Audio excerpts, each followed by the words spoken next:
And so I just want to say, thank you to a few people. First of all, of Sundance, of course, for giving me the honor of this wonderful spot. I first brought it to Shaun McKittrick at QC Entertainment 2.5 years ago.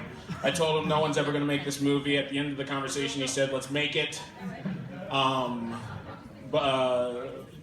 Jason Blum of Blumhouse then saw the possibilities in the movie, and that was the momentum began with this movie. Of course, I want to thank Universal. I'm shaking here. I'm shaking. I do want to say this is this movie is not inspired by my wife's family. I wrote it before I met my wonderful wife, although she will claim it is about her family because she just wants to fuck with them, but it's not. There'll be a Q&A afterward. I really hope you enjoy it. I lucked into the most amazing cast a first-time director could ever dream of having, including Bradley Whitford, Daniel Kaluuya, Catherine Keener, Allison Williams, Lakeith Stanfield, Lil Rel Howery, Stephen Root. The list goes on and on. It's an absolutely fantastic cast. I had an absolutely fantastic cinematographer, Toby Oliver. He is such a badass, as you will see, and I'm just very proud of this. I'm very proud to be here and share it with you guys. This is the first crowd to see this movie. I hope you love it. Thank you. All right. It's an honor, and being with you guys, feeling your reaction was just one of the coolest moments of my life, honestly. I just want to introduce a few people. I guess we're going to do a little Q&A. I want to introduce some important people. I talked about Shaun McKittrick before from QC Entertainment.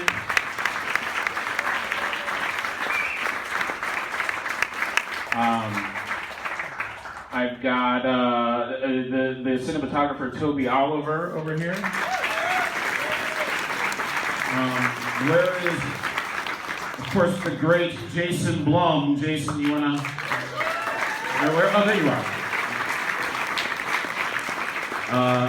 And we also have Bradley Whitford is here. Lucky woman.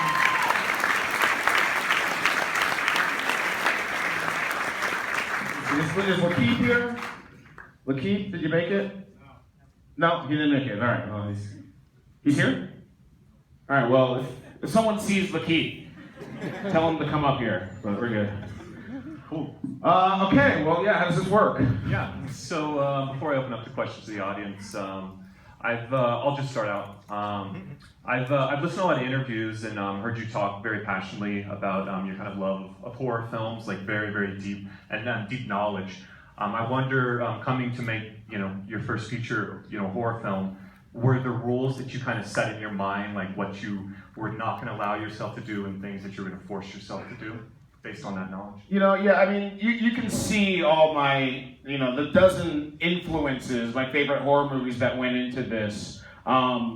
This was something I felt like was really a missing piece in the genre. One of my favorite movies is The Stepford Wives, obviously. And the way, it's a real classic, and the way it dealt with, the social issues in regards to gender was something I just thought, like, hey, that's proof that you can pull off a movie about race that's a thriller that's just entertaining and fun and a wild ride, and I don't know. Does that answer? That's good. Yeah. Well, and you mentioned that it was you wrote the script a while ago. How long ago did you write it? I came up with the script probably about 8 years ago, actually. So the idea started when Barack Obama and Hillary were going up against each other for the Democratic nomination. And all of a sudden, like the world was, or the country was kind of focused for a second on the black civil rights and women's civil rights movements and kind of where they intersect. And there was this question of like, who deserves to be the president more, who's waited long enough. And of course, it's like an absurd thing that civil rights are even divided, right? It should be one civil right. But that was when the germ of the idea hit me, because like I said, the Stepford Wives. So that it marinated for a long time, and then probably wrote the script 3 years ago, something like that. Yeah, horror and comedy are very linked to me, and there's some obvious reasons. They're both about getting a physical reaction and pinpointing when that physical reaction happens. So you kind of have to know where your audience is. It's just one is a laugh, one is a scare. And some of my favorite horror movies, especially in an experience like this, really truly scary scene can get everybody to laugh. So I was very eager to use all my, the things that I've learned in comedy for horror, which is my favorite genre. But yeah. I have a question for Jordan's team, I guess. When this idea was first pitched to you, what attracted you to it, and what made you want to commit to it? Oh, I guess it's, I'd never seen this movie before. That was the first thing. Mm-hmm. Definitely never seen this movie before. And I don't know, it's just, hadn't seen a movie about race ever. And the fact that you also wanted to make it an entertaining film. I mean, he pitched this to me over coffee, like 3 years ago. By the way, it was like, so here's a movie that's never going to get made, right? That was how we started the conversation. By the end, he was like, let's make it. And I was like, well, fuck, damn. Yeah, let's just, it was like an hour-long meeting, and then it was like, yeah, let's just make it, let's just do it. And then big kudos to Jason. What am I supposed to say? What do you think? Question. Well, I love, we do a bunch of horror movies, and some of them, a few of them have this, most of them don't. But my favorite kind of horror movie is a horror movie that kind of uses horror to smuggle a social issue to a ton of people. And I really responded to that in this script. I love that it kind of about The Purge too. The Purge is really a movie about gun control, and gun control gone crazy the other way. It's a cautionary tale, and I kind of felt there were a lot of similar. There was a similar thing about a different issue in this movie, and that was what I loved about it, and that's what made me spark to it the most, I guess. When the movie was beginning to kind of ruminate, we were in like I said, it started 8 years ago, and for a while, when we had a black president, and we were living in this post-racial lie, right? This whole idea like, we're past it all. And for me, there were, and for many people out there, I mean, all black people know, no, there's racism. I experience it on an everyday basis.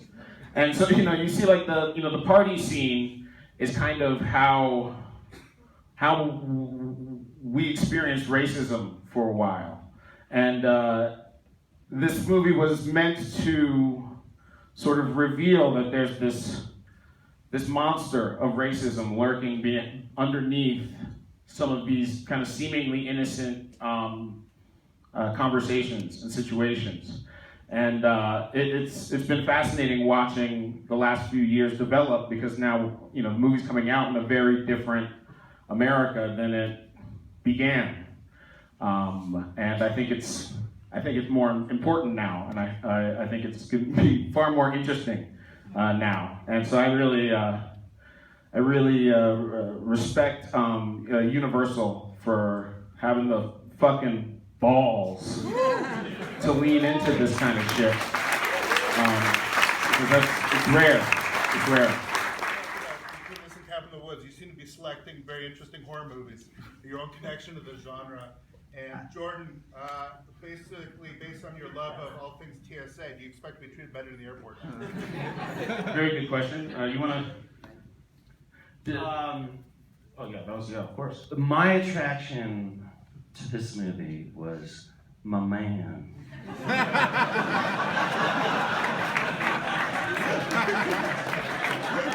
Or my man. Jordan Peele. I begged to do like a background cross on Key and Peele. This was, when I read the script, it was rarely do you just, it's like, you know, a forehead knocker.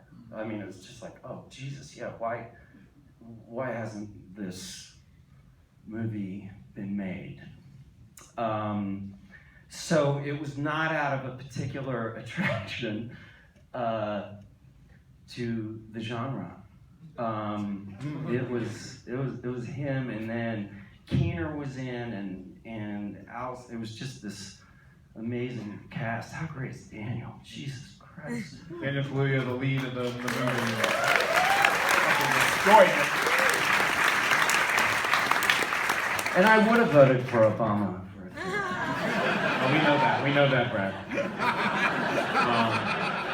But maybe Trump will fix the racism. That's right. Yeah, I mean, it bring us together.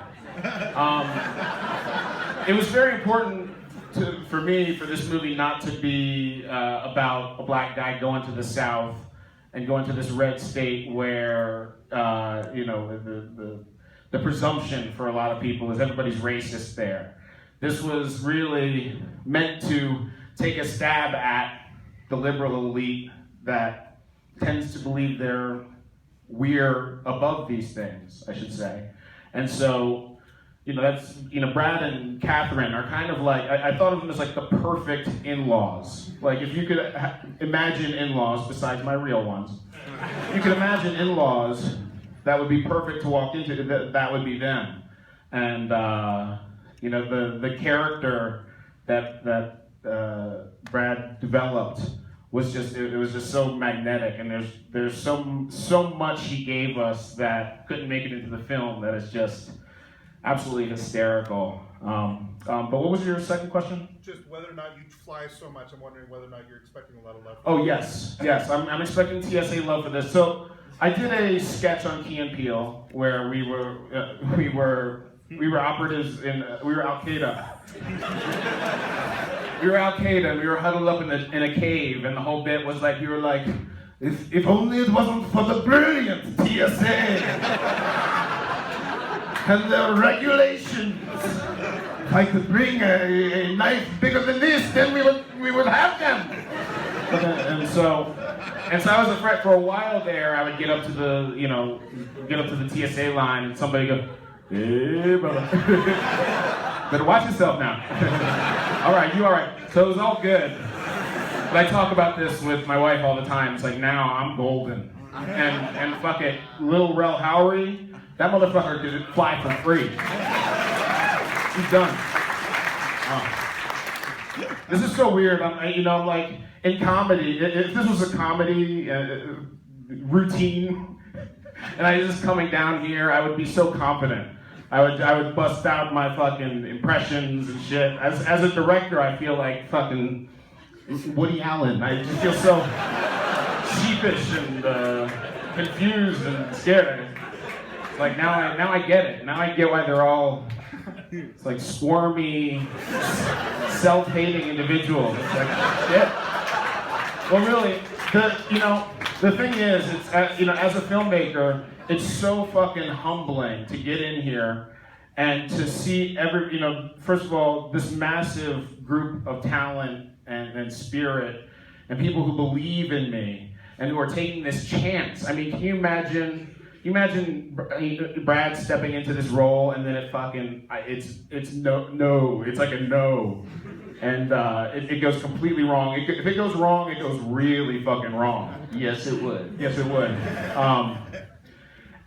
So the faith that you're given by these people who give me everything, it's so humbling, and it's cool.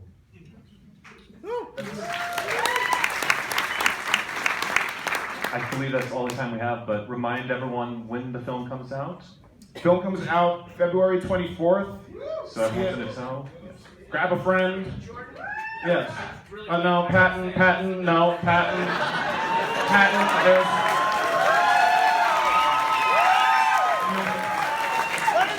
I just gotta tell you, a bunch of us were live periscoping this, and the comments are No. do not worry, right? Be excited. You made a great film, man. Thank you guys so much. I really appreciate it.